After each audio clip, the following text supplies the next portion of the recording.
Today, we're lucky enough to have two authors with us. They're both reporters at the Wall Street Journal. Roger Thurow has been with the Journal as a foreign correspondent for 20 years and has reported on more than 60 countries, including 24 in Africa. Scott Kilman has been the Journal's leading agriculture reporter.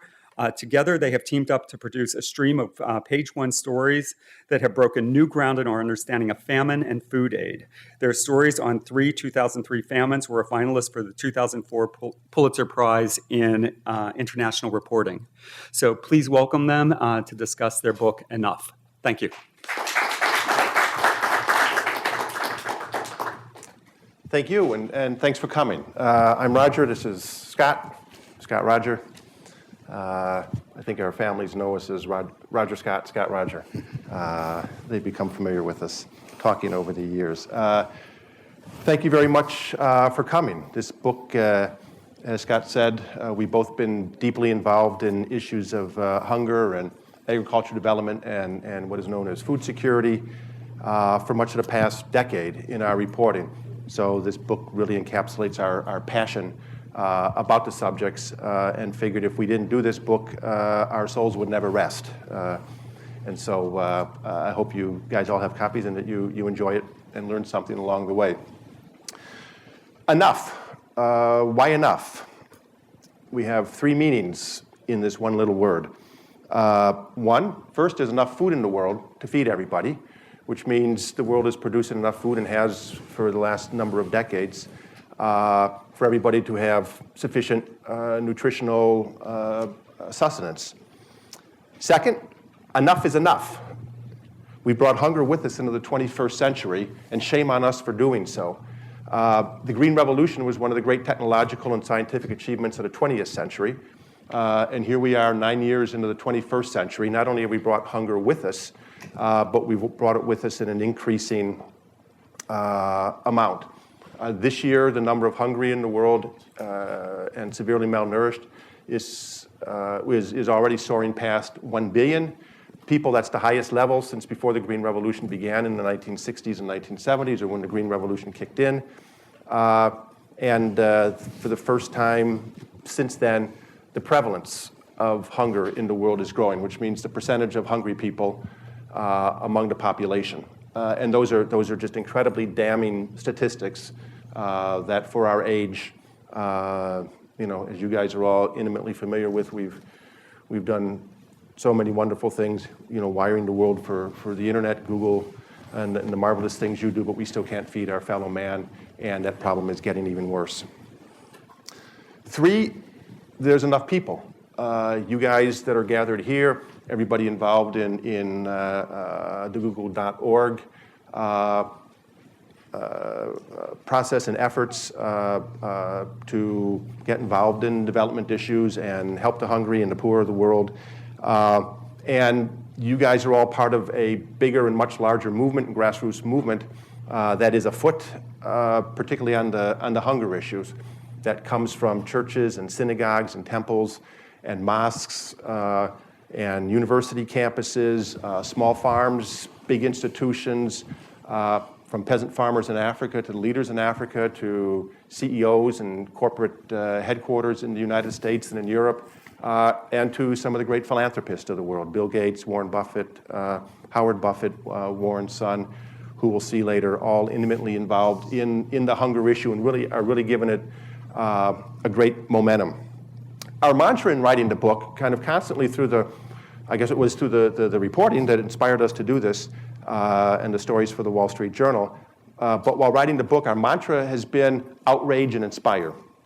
We want to outrage the readers, and also about that we brought hunger with us into the 21st century, but also inspire that we can actually do something about it. And hunger is one of the great problems of the world that can actually be conquered. We have the tools, we have the intelligence, we have the science to do it, and it is something that basically everybody can get involved with. And our own personal outrage, I guess, began to stir after 9/11. When we started, I was overseas. Scott was in Chicago covering agriculture domestically. and the impact around the world, and I was seeing things on the ground in Africa. And we started asking questions about, well, what policies in the United States and in Europe, government policies, economic policies, really impact and affect, and particularly negatively impact people in the developing world, particularly the poorest in the developing world, and in most cases, they're farmers. And so we started asking, one of the central questions we were asking is, why can't Africa feed itself? And why did Africa miss out in the Green Revolution?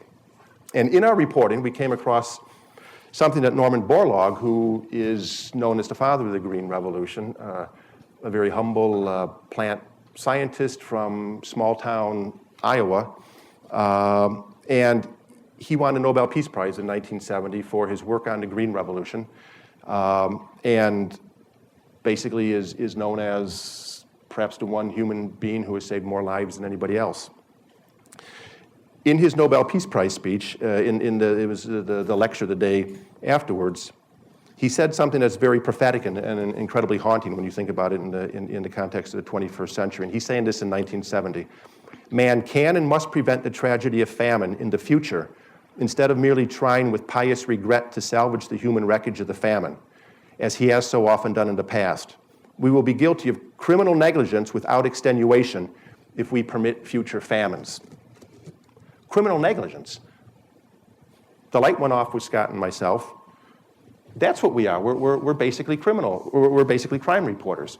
Because what were we doing as we were reporting about hunger is we were investigating one of the great crimes of our time. That was even 5 or 6 years ago, and now if you bring it back or advance it, here we are even further, and the hunger situation is getting worse. The crime continues. It's from our own neglect, as Borlaug said. It's good intentions gone bad, and we try to get into all of this in the book. And then the Ethiopian famine of 2003 was another turning point for us, and also for the greater fight against hunger. That famine in 2003 in Ethiopia was worse than the one in 1984. I don't know how old all of you guys are. The famine in 1984 was a milestone for, say, people of our generation. It was kind of one of the first global events, the Live Aid concerts put together by Bob Geldof. Bono was part of that. All sorts of the bands in Britain, Ireland, and the United States had a huge global concert saying "We Are the World," "Do They Know It's Christmas," raised a lot of money, a lot of awareness for the famine in Ethiopia in 1984. All sorts of pious statements, as Borlaug had referred to. Never again. It shouldn't happen again. 1 million people died in that famine in Ethiopia. Well, here we were in 2003, 19 years later, famine once again hitting Ethiopia, and worse than the one in 1984. Worse in the sense of more people being on the doorstep of starvation. In 1984, there were maybe 10 to 12 million that were on the doorstep of starvation. More people died. It was a communist government. There wasn't the relief efforts weren't really there in the country, but about 10 to 12 million on the verge of starvation and needed to be fed. In 2003, it was more than 14 million people, so there were actually more people in 2003 that were on the doorstep of starvation. What happened? Therein lies the tale of our book. It was Borlaug's criminal neglect come to life or come to death. And as I said, it becomes the core of our book, and we will now go on a brief journey back to the famine of 2003. And again, remember the mantra, outrage and inspire. The first part of what we're going to show you is to outrage. It's also the first part of the book. Then we'll come to some of the inspiration. That's when Scott will take over because he's the more inspirational of us. I'm the one harboring all this outrage over the situation. And if you spend too much time with me, you'll think you'll obviously know the same thing. So the scene of the crime, as Borlaug says, here we are. These are emergency feeding tents in Baricha, Ethiopia, up on the highlands. You took this picture too. You should. I was there. I took these pictures and a number of these that are coming. Interested in explaining, well, what happened? Obviously, the kids are in horrible shape. The one on the right, the left, in the white shirt. I'm looking backwards at things. The one in the white shirt is Hargirso Katema. He was 5 years old at the time and was brought in by his father, who's sitting behind him. He weighed only 27 pounds at 5 years old, showing all the signs of horrible, severe malnutrition. The swollen stomach, the swollen limbs, and the swollen head from various manifestations of malnutrition from lack of protein. And as you can see, he and the boy next to him, or the child next to him, if that's a boy or girl, are being held up by their fathers. They're propped between the legs. The fathers have their hands on them because they're so weak they can't even sit up. Interesting things is that their parents, the men behind them, are peasant farmers in Ethiopia. They each have maybe 1 or 2 acres of land. The year before, they were carrying to the same market village in Ethiopia bags of their surplus grain. They had their best harvest ever in the 2001 harvest season in 2002.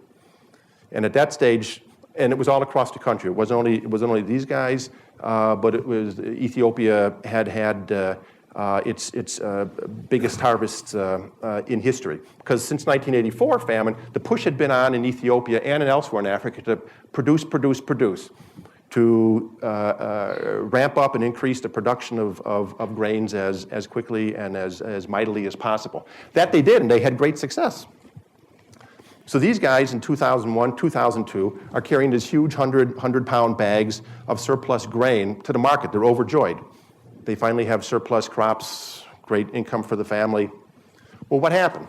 They came to the market, and because of the surplus that the whole country had, prices collapsed by 80% across Ethiopia. These guys ended up losing. The price that they got was less than their cost of production, less than the cost of the fertilizer, less than the cost of the calculated cost of their labor, of the water that they had to use, and things. And so these guys lost money. They reacted like farmers anywhere else. In the United States, we're from Illinois, went to the University of Iowa, grew up surrounded in the cornfields and the wheat fields of the Midwest. Farmers lose money, they change their tactics. They'll plant different crops, they'll use cheaper inputs. These guys, the next year, what do? They cut back on their use of fertilizer. Fertilizer use in Ethiopia fell 27% the next year. This is the planting season for 2002, 2003. They stopped using the better hybrid seeds. They took whatever seeds they had in the back of their huts. They knew they were going to get, they weren't as good as seeds. The use of hybrid seeds in Ethiopia fell 70% that year as farmers tried to cut production. Some of the bigger farmers took thousands of acres out of production. They shut off their irrigation systems because they were too expensive that they couldn't afford. And they all knew they were going to get less production because they were using less fertilizer, not as good as seeds. But the calculation that these gentlemen made was, that's okay, because we had a surplus production, and what did it do? We actually lost money on it. We'll cut back our expenses. Okay, we'll grow less food, but as long as we have enough food to feed our families, that's great. That's our goal as peasant farmers. That'll be great. What happened? Drought hit the country, which it does on a regular basis. Everybody looked to the heavens for rain. Rain wasn't coming, or it was very sporadic. That impacted the crops. The production, which they thought would be lower, fell even more. Hunger spread across the country, tips into famine across the country. These two gentlemen, Tesfaye, the man in the brown shirt behind his son Hargirso, they are carrying their children to the market where the year before they had carried their huge surplus grains of wheat. In their success came their failure. From feast came famine. The whole economics of farming for these guys stood on their heads. It's a horrible and cruel paradox that during the boost to push production in Ethiopia and elsewhere in Africa, but particularly in Ethiopia, the markets were ignored. The markets failed before the weather did.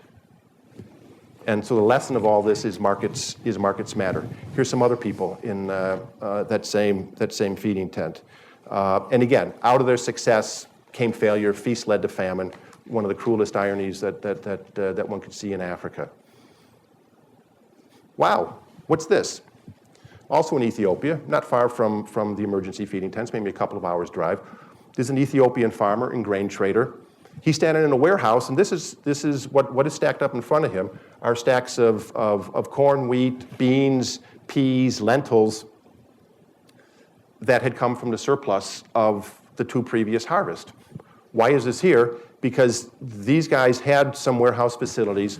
They figured if they store it, it'll help support prices a little bit. If all this grain that they had stored in these warehouses went on the market, the prices, instead of collapsing 80%, would have gone down even further, or would have taken such a long time to recover. So these guys held it in the warehouses. There's another picture. Where these guys are is in the town of Nazareth, in a little bit east of the capital of Addis Ababa. 2 blocks away is where the road from Djibouti, where the nearest port runs, to the capital of Addis. That's the same road where all the food aid that was streaming into the country to feed these 14 million people that were hungry. The bulk of the food aid, or at least over 50% of the food aid that year, was coming from the United States. So here comes all this grain and corn and wheat and soybeans and all this food aid from the United States running right past these warehouses in Ethiopia that are full of grain. Again, all the way up to the ceiling. A staggering sight in a country that is experiencing famine. Why was this happening? Because of the US food aid policy. It's mandated in the US that we have to ship American-grown food for food aid around the world. We can't use cash from the federal government budget to buy this food that's already sitting there and would be a huge incentive and a huge market for the farmers of Ethiopia and elsewhere in Africa if somebody would come in, particularly the United States, and buy their grain in a time of famine. So if you stood outside the warehouses and stood inside there and stood in their parking lots, you could literally feel the rumble of the trucks laden, the big, huge, double-wide trucks laden with food aid from the United States, rumbling past their warehouses full of Ethiopian food, to basically feed the starving Ethiopians. And these guys are wondering, well, how come they're not sending our food or using our food? This guy, German Amente, he climbed to the top of one of his stacks. He said, Roger, take my picture, and put this picture in the Wall Street Journal with the caption, please send food, Ethiopians are starving. We have no food in Ethiopia. It's terribly ironic. He laughed hilariously at that in a fit of gallows humor. But that basically encapsulates one of the another of the horrible ironies. These guys then got together, a number of the commercial farmers and traders, and they wrote a letter to their government. The food aid coming into the country is great, saving a lot of people, of our fellow Ethiopians. But first, can you tell the donors and the government sending the food aid, please buy our grain first? Because if we don't sell our grain, 1, we're not going to have room to store it next year, and 2, we're not going to have any money to buy the crops to the farmers in this planting season, in the following planting season. We're going to end up in the same situation. There's going to be another glut of food. Prices are going to collapse. The farmers are going to lose all incentive again to grow. At the same time, in the United States, so I'm in Ethiopia talking to these guys about this. Scott's talking to farmers in the United States and the folks in the White House. A group of American farmers at the same time, led by the Wheat Association, was writing a letter to the White House. Clinton White House, right? 2003? No. Bush. Bush White House, saying, please include more American food, and particularly American wheat, in American food aid shipments, because we've had a surplus and a great harvest in the United States, and there's pressure on our wheat prices in the United States. Please send the food overseas in food aid. The conclusion of the Ethiopians, and it's hard to dispute with them, is American farmers need starving Ethiopians. 2 letters, 2 sets of farmers, exact opposite purposes at the same time in the midst of a famine. Oops, yep. These 2 guys, lentil farmers in Ethiopia. They are standing, they're in all their sartorial splendor. And typical dress, they're wearing rags. This stuff is all kind of put together. Scott will talk about this later. Most of the farmers in Africa and in the developing world, and particularly in Africa, are women. It's just coincidental that some of these photos are of men. These guys were on the road, on the same Djibouti to Addis road where the food aid trucks are running past. I'm talking to them, a huge convoy of food aid trucks go by, and there's a little bit of cargo that basically drips out of the trucks and kind of scatters along the road. Trucks go past, we all run into the road. These guys are particularly curious. Well, what is this? What fell out? Again, I said these guys are lentil farmers. They bend over and they pick it up, and it's lentils. And they said, well, where's this coming from? And I said, well, based on the markings of the trucks, on the bags on the trucks, I think it's coming from the United States. And they said, well, why are they sending lentils to America? Or why are they sending lentils to Ethiopia? Don't they know in America that we grow lentils in Ethiopia? I said, no, I don't think they know in America that you grow lentils in Ethiopia. And they usually grow a surplus of lentils that they can export some. And so again, setting up the huge irony and contradiction that it's almost Coles to Newcastle in the midst of a famine, and Ethiopia had food from its previous years of surplus production. We're sending in that. What this also represents is the neglect that Borlaug talked about. A huge part of that was the huge fall off in development aid for agriculture and agriculture development, and particularly in Africa. And in Ethiopia, and it was not only by the United States, but by all the Western countries and the rich governments of the world. In Ethiopia in 2003, and this is a stunning set of numbers, there was $500 million in this American food aid that was coming to Ethiopia that year. $500 million in food from America that was coming to Ethiopia. That same year, in 2003, U.S. agriculture development aid to Ethiopia was less than $5 million. Less than $5 million to help them grow food so they wouldn't be hungry to begin with. $500 million in food to say, that's okay, we'll feed you.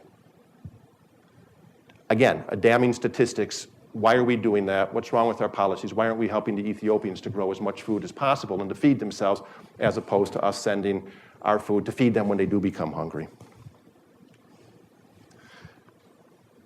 This man with the scarf in his head on a turban, it was a very hot day that was cooling him off, is Tesfahun Belichu. Tesfahun means be hope in the Amharic language.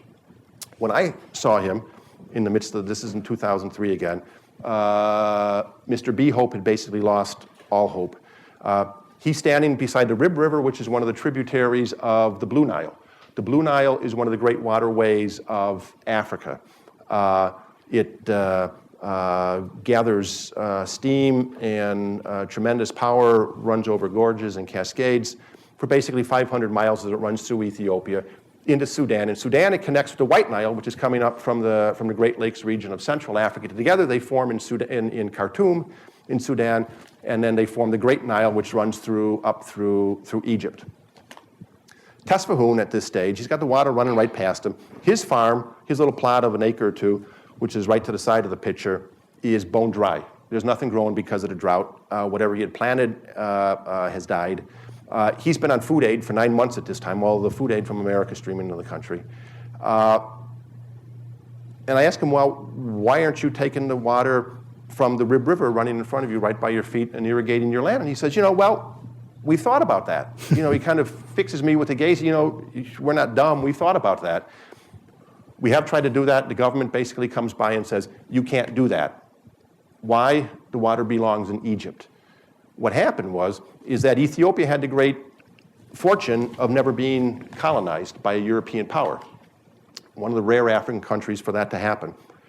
Ethiopia also had the great misfortune of not being colonized by a great European power, because when the European powers came together in the councils of Europe and said, well, what should we do about Africa? They then divvied up water rights, and the Brits were in charge of, were the colonial powers in Egypt and Sudan at the time. And they said, water of Egypt, or the water of the Nile, must be for our cotton plantations and the granaries in Sudan and the granaries in Egypt. The downstream users, we should have the right of the Nile water usage. There's nobody in Ethiopia to stand up and say, well, what about us? 85% of the water that runs through Egypt and basically brings 8 million acres of land in Egypt, of the Sahara Desert, to bloom and to produce a whole cornucopia of food. 85% of the water in Egypt, in the Nile and in the canals, comes from Ethiopia and from the highlands of Ethiopia, where they usually get pretty good rain. It either runs through the Blue Nile or through some of the other tributaries that run into Sudan or into Kenya and connect with the White Nile or the Great Nile itself. And so 85% of the water of the Nile, which is irrigating 8 million acres back in 2003. In Ethiopia, less than 500,000 acres are irrigated. So all the Ethiopian water is being taken and is being irrigated and irrigating crops somewhere else and producing food elsewhere and not here. And one of the great cruel ironies is that the land that feeds the Nile can't feed itself. And it was a screwed up system of geopolitics that allowed that to happen. Now, this is an Egyptian farmer. He's 100 miles from the Nile. He's way out in the desert. He's at the last stop in the desert that still gets Nile water. If he wants to expand his farm, he's got to expand the canal system. This guy, I think he had 60 acres of a whole array of peppers and lettuce and cucumbers and tomatoes that were grown in hot houses. Some growing corn and wheat grown in his fields. And he had a lot of cattle. These are water buffalo calves. They're being showered. He says, well, happy cattle are fatter cattle. He sells them for a higher price. The water that's showering them is Ethiopian water. Oops. These guys getting food aid, they can't grow. That's their water. Runs into the Nile. Oops. This man using the water that perhaps is running by these guys' feet, the Tesfahoon's feet, to water his cattle. Again, outrage. This is 2002. Now we're in Mali, in West Africa. Subsidies issue of the American farm subsidies. These guys are West African cotton farmers. They are, dressed in rags. They do all their planting by hand. They are walking behind their two draft oxen. They're not mechanized whatsoever. I gotta remember. This is an American cotton farm in Mississippi. Now, these two pictures were taken on the same day. I was in Mali, Scott was in the Mississippi Delta, and it's the same day.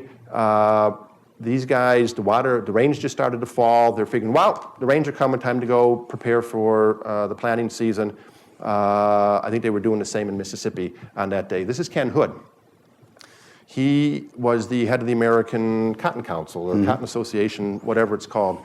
In 2002 was the Farm Bill that President Bush signed. Again, and he signed it 5, 6, 7 months after 9/11, where President Bush was asking the question that he said was on the minds of a whole bunch of Americans at the time, and rightfully so. Why do they hate us so much?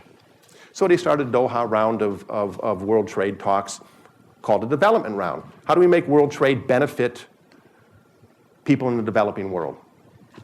They have the Monterrey Conference in Monterrey, Mexico, where everybody pledged, we're going to increase our development aid to the developing world.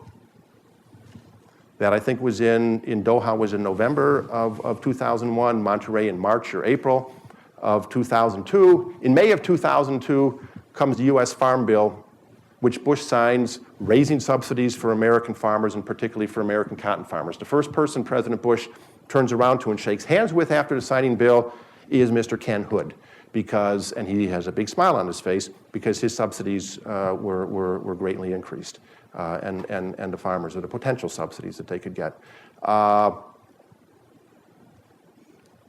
No subsidies for these farmers in Mali, and the government at the same time was telling them that their price for their cotton is going to be cut by 5, 10, 15% that year because there was a glut of cotton on the world market. The world market, all the cotton that basically is grown in the United States, we don't have a cotton industry anymore. We don't make t-shirts or underwear, and it drives down the prices. The Mali government was able to pay less to its own cotton farmers. So if you look at these two people, and you'd wonder, wow, who should get the aid from the government? Who should get the subsidies? These guys should. Does he need subsidies? That's a question that we address in the book. That's the outrage section. Inspiration, Dr. Borlaug. Well, now they're all bummed out. Now they're all bummed It's out. like They're figuring what's going on. So people should be suitably outraged at the problems of the world. That's driving the hunger problem. Rogers talked about the Green Revolution, and this is all before your time. Most everybody's in the room time. But what the Green Revolution was, in the 1960s and 1970s, hunger and famine was a problem mostly of Asia. That's where the epicenter was, India and Pakistan. And this man had been, as a lucky coincidence, had been working in Mexico, trying to develop better types of wheat for the poor farmers of Mexico. And what was happening was that the farmers of Mexico would grow their crop and would be wiped out by diseases. So he was given the job of trying to find wheat plants that could resist this disease, and he was successful. He was just I wouldn't call him a simple scientist, but he was, he didn't start off thinking of himself as a humanitarian. He was given a scientific problem, and he pursued it, tried to figure out how to solve it, and he did. As it happened, the way that he solved it was he came up with a new way of breeding wheat plants. Mexico's unique because there's actually 2 places in Mexico where you can grow wheat at different times of the year. You can grow wheat continuously in Mexico, but in different parts. So he had to figure out, how do I stay ahead of this disease that keeps evolving and keeps changing? Every time I come up with a new wheat plant, this fungus evolves quickly and it will destroy the wheat plant. So he had to speed up planting. He had to speed up breeding, and he did it by figuring out that he could breed 2 cycles in Mexico in a year. He could actually have 2 wheat crops in Mexico in a year, but that meant traveling more than 1,000 miles back and forth on trucks. He'd harvest at one place, take the seed, travel up to northwest Mexico, plant it there, see how well it did, pick the best ones, bring it down to around Mexico City. So he sped up the breeding process. In the process of doing that, he came up with a type of wheat plant nobody expected. It was a type of wheat plant that could grow anywhere in the world. Most plants are very sensitive to their environment, only grow in a very unique place because of the length of daylight and the climate and the soil. But unintentionally, he came up with a super wheat plant. It would grow anywhere. So when India and Pakistan were having their famines, he was the guy who had the seeds to plant a crop that could grow in India and Pakistan, and it worked. And wheat production soared in India and Pakistan, so that by the 1960s, I have to look in the book, but I think in the late 1960s, 20% of all the wheat that was grown in the United States was being shipped to India for food aid. 20%, 1 in 5 bushels. By the mid-1970s, India could feed itself. And by the late 1970s, India actually had excess stockpiles. And in the 80s and 90s, there were some years where India was actually exporting wheat. People still think of India, and there's still a lot of poverty, still a lot of hunger in India, but there weren't famines anymore. And it happened just because he was a stubborn guy and he was given a very specific scientific problem, and he solved it. And in a coincidence, he had the tool that could help India and Pakistan. You want to flip to the next? So this is Norman Borlaug. He won the Nobel Peace Prize in 1970 because of this. It was coined the Green Revolution. What happened what he was able to do to stop the famines in India and Pakistan in the 1960s or 1970s. The seed spread throughout Asia, throughout Latin America. And it was an amazing time. In the 70s and the 80s, something very unusual happened. If you put it in an economic function, what happened is that the per capita availability of grain around the world actually grew, which nobody expected. Everybody thought that population, as Malthus said, population grows faster than food production. And he had more to do with anybody else to show, well, that we don't have to be doomed by that idea, that you could actually make more food available to everybody even as the population is growing. But he's interesting because he's probably the most obscure Nobel Peace Prize winner you'll never hear about. He never made a lot of money, never patented any of his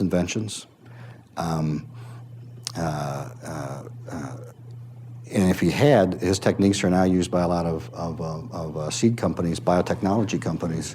He'd be a very wealthy man, but he lives in a two-bedroom house in Dallas and lives very very humbly. He's now 95 years old. I was just with him a couple weeks ago doing a video for the WSJ.com that will hopefully run this weekend. And here's this guy. What was fascinating to me about him was that when you write a book about hunger, it's a pretty daunting task because you start off and you think, well, there are a million problems. It's an unsolvable problem. There are a million problems. How could you find any kind of hope in this problem? And you look at Norman Borlaug and you realize that, well, one person can make a difference. He didn't intend to make a difference, but just doing his job and doing his work, he came across something that was pretty miraculous, and he made a difference. What's the next picture? Someone else so I'm supposed to be the inspirational one. Part of what we talk, so the first half of the book basically lays out the problem, makes the argument that hunger is a solvable problem. And the second part of the book focuses on people who are actually doing something about it. So Norman Borlaug is sort of the grand example of somebody who can make a difference, who can still inspire people. One of the people who's working now in Africa is Howard Buffett. His last name's a lot better known. He's the son of Warren Buffett, the eldest son of Warren Buffett, who's one of the wealthiest men in the world. While Warren is an expert stock picker and loves to sit in an office, he sits in an office and goes through a lot of financial data. Howard didn't want that kind of life. He wanted to be a farmer. They grew up in Omaha. As it turned out, in his farming life, he got more involved in political issues and agricultural issues, and ended up working for some corporations. Archer Daniels Midland, he was on the board of ConAgra and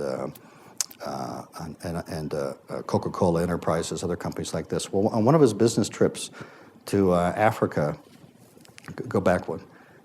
No, the other. On one of his business trips to Africa, he took a camera with him. And he was sort of a conservationist. He was very interested in the environment. So when he went to Africa on a business trip, he was interested in cheetahs and gorillas and saving the gorilla, which is all good stuff. And he had some money and was sort of supporting that kind of thing. But I think it was in 2000, he went to northern Ghana to a town called Tamale. You've been there, right? I've been there.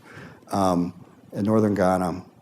And he was I think he was accompanied by World Vision, one of the NGOs, and they were just trying to show him, different issues he should get involved with. He's walking through a hospital and he sees this girl laying in a bed. And she's starving to death. She has meningitis, and she had something. She's malnourished, but it let her be meningitis and malaria. Her body couldn't fight off diseases, and she dies a few days after this picture is taken. And this picture changed his life. He took this picture, and it's interesting. It's in our book. It's interesting to me because she's looking right at him through the viewfinder. And he's a father of 5. And he sees this, and he told me, it was one of the first times I had to set down my camera. I couldn't take any more pictures. And he ended up talking to the mother through a translator. And something happened. He sort of started an epiphany that he realized that the issue that he'd been concerned about in Africa, conservation and the environment, protecting endangered animals, and hunger were linked. That one of the reasons that the animals were endangered in Africa and the environment was endangered in Africa, it was because of the way that poor people were having to scrounge for food, that they were cutting down the forest to find any kind of acre of land that they could plant, that they didn't have the means to grow enough food on their own land, that they had to keep moving and find, after they grow on some land and do a bad job of it, exhaust the soil, they'd have to move on to somewhere else. It's called slash and burn farming. A little while after he took this picture, he was flying in a plane over near the Serengeti, and he was taking pictures of the thundering herds of wildebeest and zebra. But on the flight, he noticed fires in the distance, and they flew over, and they realized that the farmers were burning down the forest to try to make room to grow. And the light went off in his head. He realized that, well, you you really can't handle the conservation issue. You can't make any progress with conservation unless you help people feed themselves. And so his focus changed from being primarily conservationist to being someone who wants to help people in Africa farm better. Now, he's an unusual man because he's a farmer, but he also has access to enormous wealth. You've all heard, probably have all heard the story when Warren Buffett gave about $40 billion of his money to the Gates Foundation. He also carved out a fraction of that. I think it was $1.5 billion over 20 years was carved out for his 3 children. And Howard is one of his 3 children. So now he has about, depending on what the stock price is, he has between $38 and $50 million to spend a year on his hunger fighting projects in Africa. And he's interesting because he really does it on his own. He doesn't have a big staff. You see the gouge on his shoulder, the big scar. That's the way he's always like that. I mean, this guy actually is in the dirt, scrounging around, falls off stuff just like me all the time.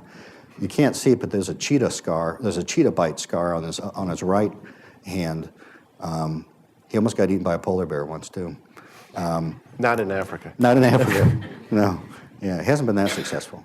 But the point of him is that here's this guy who could have a very easy life. I mean, he has access to enough money to make any of us happy, and he's made a decision that what he wants to do with his expertise, which is farming, and with his unusual family situation, is spend it in Africa on the poorest people. So I don't know if you're all city people or not, but he's actually in a cornfield in Burundi, right? This was Burundi, back in earlier this year, and he's actually talking with women in this village about very, very simple things, which is why it's a good thing to plant your your corn in a straight line. I mean, he's introducing high-tech farming here, but it's very, very simple things like things that we knew 150 years ago or 100 years ago in the United States. It's just the very fundamentals of farming to make your farming operation more efficient. And again, so he's an example of just one person who's trying to make a difference in Africa. And then this next. Another one person, one of the extraordinary women of Africa, Eleni Gabramadan. She's an Ethiopian throughout the famine and 2 decades before. In 1984, she was a student at Cornell University, was in the lunchroom either for lunch or dinner, and a food fight broke out. And she stood on a table and is in the middle of the famine in 1984, stood up on a table and said, "Stop wasting food, people in my country are starving." She thought about that, and it was kind of a watershed moment for her that she basically then dedicated her life and her studies and her career as an agricultural economist, a market economist, to basically straightening out the markets in African agriculture.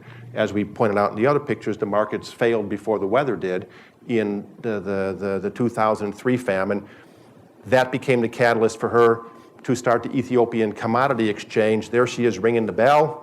The little thing is, the monitors are behind her. It's one of the first days of trading of it. It was a great accomplishment in Africa to actually have a commodity exchange. It's one of the few in Africa, north of the Limpopo in South Africa. And again, one person really determined, crying in the wilderness for all those years, finally, gets her chance and then sets this up. One thing I'm going to explain about don't go back, but one thing I'm going to explain about the commodity exchange, why it's important. We're based in Chicago, so we're by the commodity exchanges. The commodity exchanges started in the United States back in the 1860s, and it was a great benefit to American farmers because they had the problem then that Ethiopian farmers have now. They have a good crop, everybody brings it to the same market at the same time, prices collapse. Well, with a commodities exchange, particularly with a futures exchange, it's a way for a farmer to lock in a price into the future, so they don't have to take the price that they're getting that day. It's a market where everybody's competing for what price they want to pay in the future to anyone who's going to deliver a crop to them. So an exchange, sounds really mundane, is immensely important to farmers. This is a picture that I took in northern Ghana, and the reason we included this one is it's an example of me of where there's a group of women. I think it was in Bogalatanga where they were. I love that name. There were a group of women that lived in this town, and they were all mothers, middle-aged women, And some Christian NGO came in and started a literacy program for them, and they all learned how to read.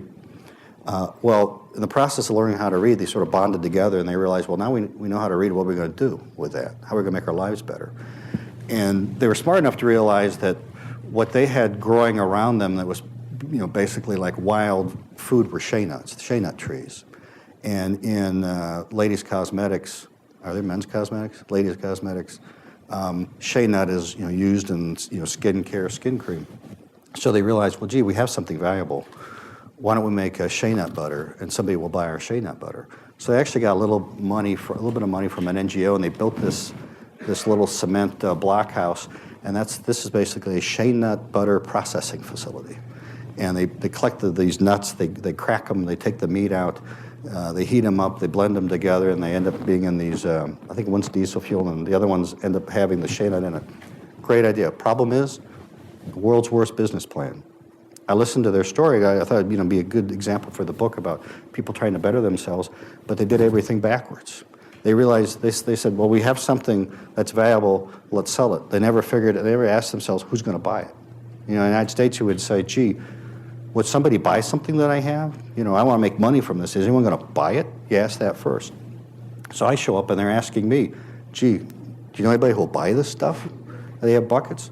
And the parallel to me, what sort of struck me is that, in the United States, not even the United States, other places, if they'd only had access to the internet, in the United States, an apple farmer or a carrot farmer or somebody would say, gee, I got something that, organic.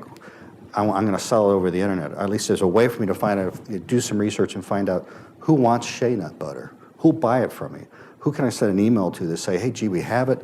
And I was actually thinking to myself, gosh, if I wasn't doing what I was doing, I'd go on the internet and start pitching them and say, I know these farmers in Ghana who sell fair trade and organic shea nut butter. That would be great. And you could put it, from Ghana, help these people. But they didn't have that tool to reach the rest of the world. And so one of the reasons I include in this picture is, it strikes me that, what you guys do, what the internet allows people to do, if they only had access to it, is to reach the world in a way that they couldn't have reached it 5 years ago or 10 years ago. They could have Googled shea nut butter. Yeah, as I did when I got back. And figured who found all all the these Japanese companies that want shea nut butter. Yeah. So, they're ingenious enough to develop this Rube Goldberg type of contraption, and some of their inventions are quite remarkable. So we include this picture because what we're really writing about is how generations of people are damned just because of where they grow up. The fact that if you believe that everybody's life is valuable and equally valuable, she doesn't have a chance. And the reason she doesn't have a chance is because I think I was in Togo and Benin now. I think she's probably 7 years old. It's so hard to tell how old kids are because they're so tiny. They don't get a chance to grow to their full potential. But her life is going to be hauling water. That stone on her head, her job and her family is to haul water. Flip to the next picture. Oh, go back. I'm sorry. I thought I had another picture there. No. But she's got this stone that she balances on her head, and her job is to go in the morning, walk into this village, and collect water, walk along the road, and bring it back to her family, which could be kilometers. One day, the SUV I was traveling in broke down in the Sahel, and it was like 135 degrees, and I thought we were completely isolated and deserted, and nobody was going to find us.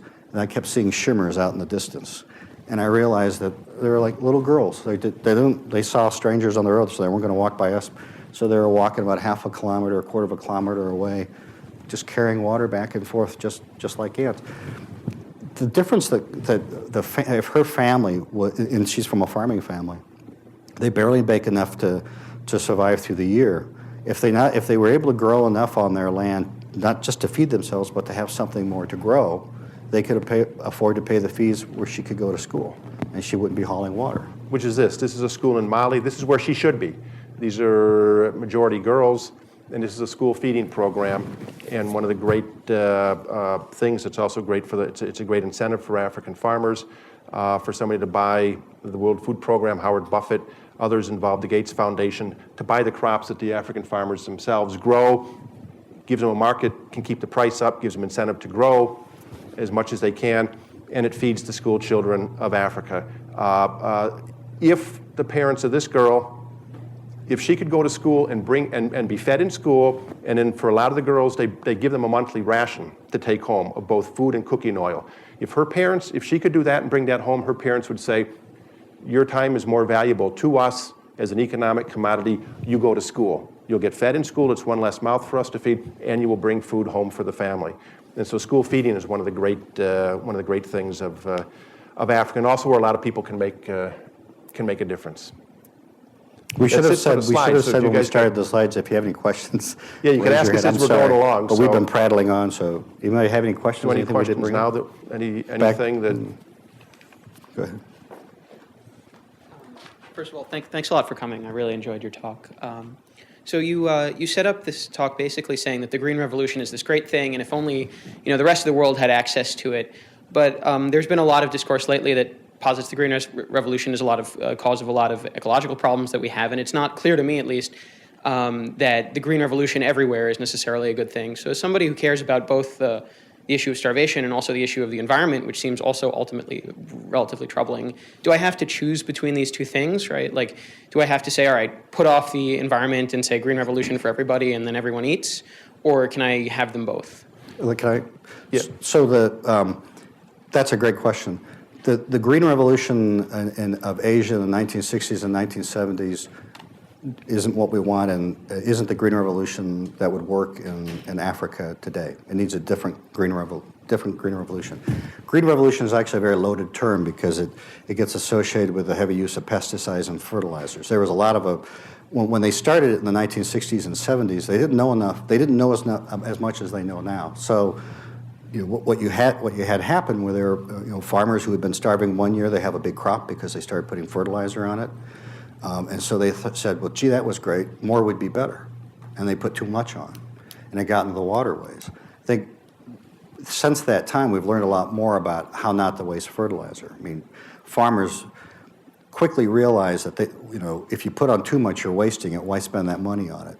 So in Africa, we've gotten to the point now where I think you can much more micromanage the amount of fertilizer and the insecticides that you use, that you can avoid those problems, or a lot of those problems. But I'd also say this, that what happened in the 1960s and 1970s, famine stopped other than North Korea. Famine stopped in Asia. If we were talking about this in the 1960s and 1970s, we would think that was the best thing that could possibly happen. Well, now in hindsight, we can look back and we're not worried about famine in Asia anymore. So we can worry about things like, gee, there were excesses that occurred. It's what you're arguing about is which is worse, problems of scarcity or problems of abundance. Problems of scarcity are a lot harder to fix than problems of abundance. So now we have more food in Asia, now we can be better at growing it. We don't have to worry about producing such massive amounts so quickly. We can be more scientific, more surgical about how we do it. In Africa, I wouldn't want this. You wouldn't want to do the same type of agricultural development that you did in Asia. It's much more complicated. Asia has a lot of land that's this. You could grow 2 crops in Asia and have a huge effect. You could grow a lot more rice and wheat in Asia and have a huge effect on hunger. In Africa, there are many more crops that are grown. I mean, there's sorghum and millet. Some people depend on cassava, and some people depend on bananas. So you have to have basically, I guess the phrase has been told to me as a mosaic. Revolutions. There has to be different revolutions for different parts of the continent.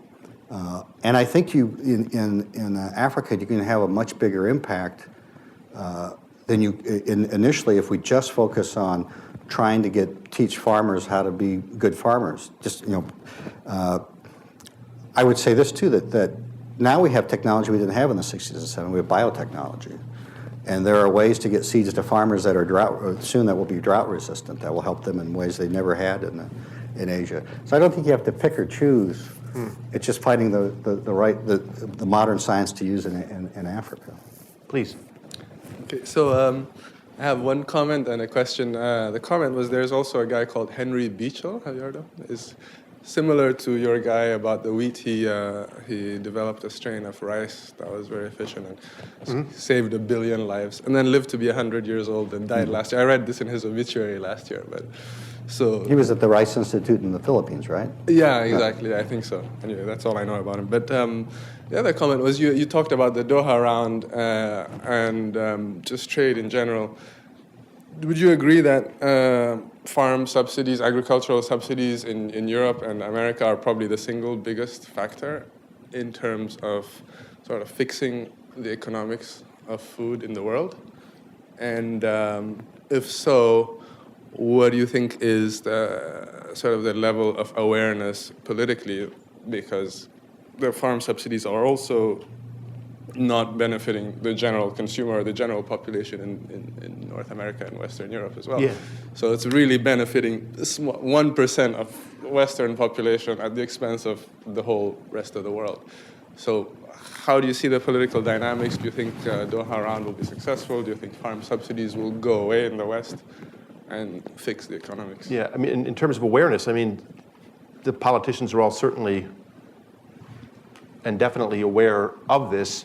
It is, the counterbalance to that is the very powerful farm organizations and farm lobbies in the United States and in Europe. And that basically blocks in the way, and we go into this in quite detail in the book, and kind of the way the Farm Bill is almost rigged that it's going to have the results that it does, instead of dismantling or bringing down the farm subsidies, to some extent, but, Well, so this is complicated, but I'll make it, I'd never make it easy, never get uncomplicated, but we started subsidizing American farmers in the 1930s during the Great Depression because it was a very efficient way to fight poverty. Most farms in the United States in the 1930s were poor. That's where that was the epicenter of poverty, even during the Great Depression. And so we were trying to figure out, the Roosevelt administration was trying to figure out how do we get money into the pockets of these people. And they did it by subsidizing their crop production. And it was very effective. It worked. What's the issue now is that in this last decade and in this decade, the average farm family in the United States is now wealthier than the average U.S. family. So does it make it? Subsidies are no longer needed can no longer be justified as a poverty-fighting mechanism. So one of the things you have to think about, we don't have an issue with the $20 or $25 billion that or depends on the year, the U.S. government spends on subsidizing farmers. It's the issue is how do you subsidize them? If you subsidize per bushel crop production, if you give them money for every bushel of crop they produce, it encourages them to overproduce, and that causes prices to fall on the international markets, which means that farmers that aren't subsidized aren't protected when prices fall. They get hurt. So what's interesting about subsidies is that overseas and in Africa, it's a huge issue. I mean, everybody will talk to you about it. In the United States, not so much. We have plenty of food, and it's not that much of an issue. And we all like farmers. So, do we really want to take money away from them? Why? They don't see it in that kind of perspective. Our argument is that, subsidies are an effective way to fight poverty. If they're justified in the 1930s in the United States, why aren't they justified in Africa now? What happened is that you have donors and governments didn't want subsidies used in Africa. And we think didn't want farmers to be subsidized there. They thought it was inefficient economic policy. Not good for them. Okay, for us, not good for them. We don't think that's right. Anyway. So a few years ago, we had Jeffrey Sachs come and speak to us. So there's sort of the Jeffrey Sachs and the Bono camp.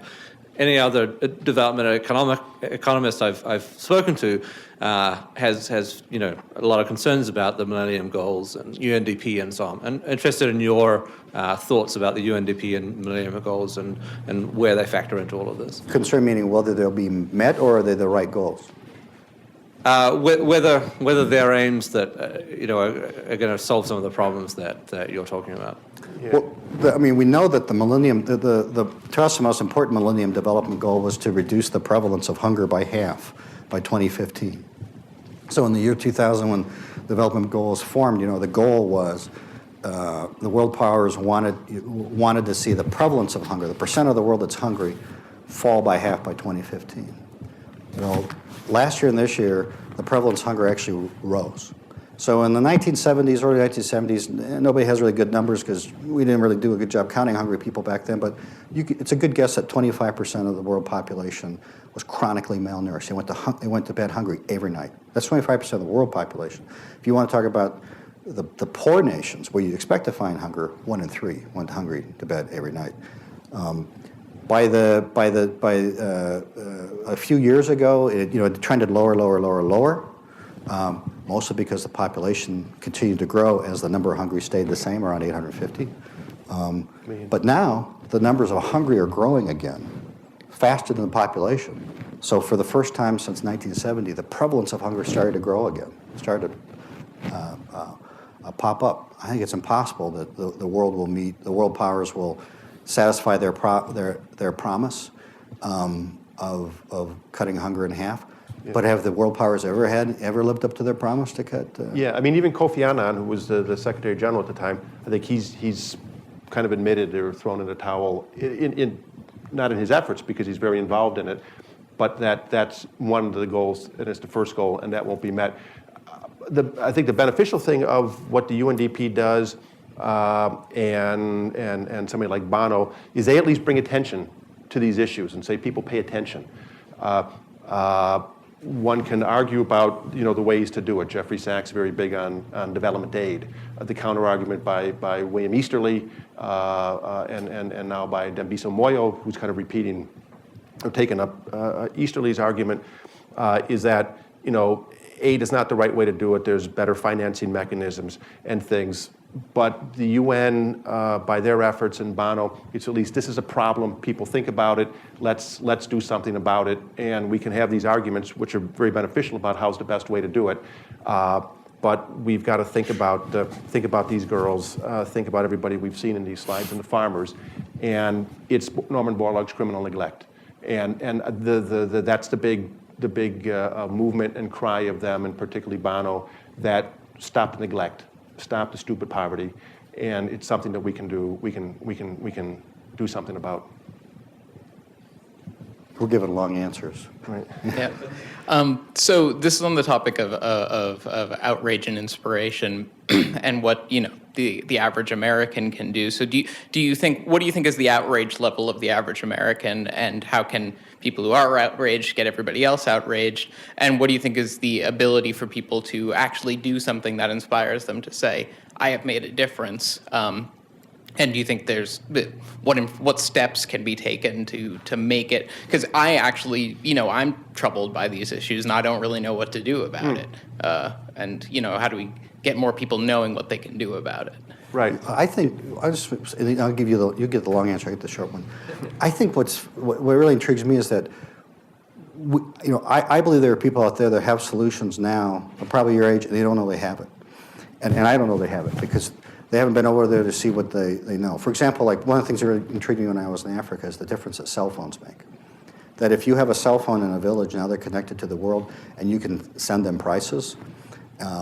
They can start finding out if they're getting a fair deal from their local merchant or not. I think another way that people can make difference, just a little thing, is if you go to Africa and you try to teach people how democracy works. One of the things that intrigues me in Africa is that in the United States, farmers are very powerful. They have a very powerful lobby.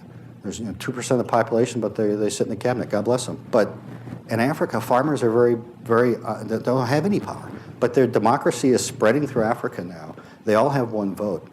They're just at the cusp of realizing that, geez, we could use our votes to actually elect people who are going to care about us. But people have, they don't have that kind of culture. They don't have that experience. So, people can make a difference doing that. Go ahead, can do that sort of thing. Yeah, there's also all sorts of marvelous organizations that are very committed and passionate and involved in this. And we write about a number of them in the book. There's all sorts of faith-based organizations across the entire religious and faith spectrum.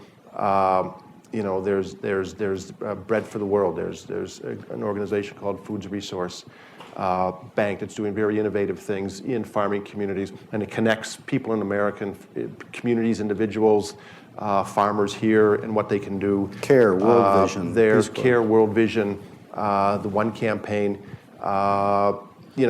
They're there. They at least give structure to you and any others who and all the others who are interested in this. And I think, in terms of your question of the outrage, I think the outrage is building, and we kind of plot it in the book that, who basically in the 1990s was interested in the debt relief issue.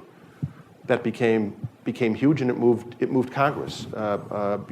Jesse Helms, all sorts of people in Congress had kind of, great conversions, and they said they were wrong on foreign aid and things. And so, AIDS, the outcry that was over the AIDS issue, that all kind of has boiled up from the grassroots movements. And what you can see in these organizations, we kind of and plot this history in the book, that it moves kind of from engaging in the issue. So the debt relief issue.